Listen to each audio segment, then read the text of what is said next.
कोल्हापूर शहरातील अमृत योजनांतर्गत सुरू असलेल्या पाणी पुरवठा पाईपलाईन आणि जलटाक्या कामांमध्ये गंभीर त्रुटी दर्जाहीन कामाबाबत हिंदू जनसंघर्ष समितीनं शुक्रवारी महापालिकेचं लक्ष वेधलं आहे। समितीनं अतिरिक्त आयुक्त शिल्पा दरेकर यांना निवेदन सादर करून ठेकेदारांवर कारवाई, कामांची गुणवत्ता तपासणी आणि दिवाळीपूर्वी पाणी पुरवठ्याची तयारी याबाबत ठोस पावलं उचलण्याची मागणी केली आहे।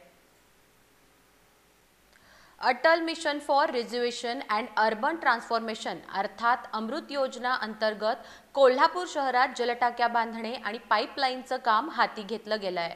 मात्र नागरिकांकडून अनेक तक्रारी आल्याचं समितीनं सांगितलं आहे। काही ठिकाणी पाईप फुटणे, रस्ते उघडे राहणं आणि कमी दर्जाचं साहित्य वापरणं यामुळे नागरिकांचा पाणी पुरवठा विस्कळीत होण्याचा धोका निर्माण झाला आहे। समितीनं फुलेवाडी फायर स्टेशन दुर्घटनेचा संदर्भ देत अमृत योजनेतील बांधकामांमध्ये अशाच दुर्लक्षामुळे भविष्यात मोठी दुर्घटना होऊ शकते असा इशारा दिला आहे।